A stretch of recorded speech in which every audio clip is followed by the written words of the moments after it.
இந்த 108 நம்ம நிறைய விதங்களாக பிரித்து பிரித்து கூட பார்க்கலாம். உதாரணத்திற்கு நம்முடைய ராசி கட்டம் எடுத்துட்டோம்னா மொத்தம் எத்தனை ராசிகள் இருக்கிறது?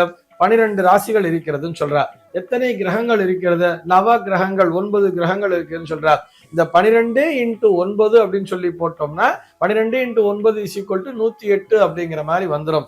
ஆக 108 தடவை நம்ம ஜபம் பண்ணலாம். இது கிரகங்கள், ராசிகள், எல்லா ராசிகளுக்குள்ளும் பிறந்தவர்களுக்கும் பொருந்தும் அப்படிங்கிற மாதிரி வச்சுக்கிறோம். இது ஒரு பக்கம்.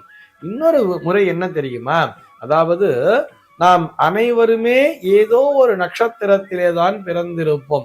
உதாரணத்திற்கு இப்ப அடியேன் திருவாதிரை நட்சத்திரம் 2ஆம் பாதம் எடுத்துட்டோம்னா திருவாதிரை நட்சத்திரம் 2ஆம் பாதத்திலே பிறந்திருக்கிறேன் அப்படிங்கிறத நான் புரிஞ்சுக்கிறேன். இந்த மாதிரி ஒவ்வொரு நட்சத்திரத்திற்குமே 4 பாதங்கள் என்பது உண்டு. ஒவ்வொரு நட்சத்திரத்திற்குமே 4 கால்கள் சொல்ல 4 பாதங்கள் என்பது உண்டு.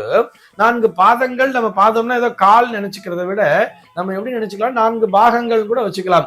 ஒரு நட்சத்திரத்தினுடைய முதல் பாகம், 2ஆம் பாகம், 3ஆம் பாகம், 4ஆம் பாகம்ங்கிற மாதிரி கூட நினைச்சுக்கலாம்.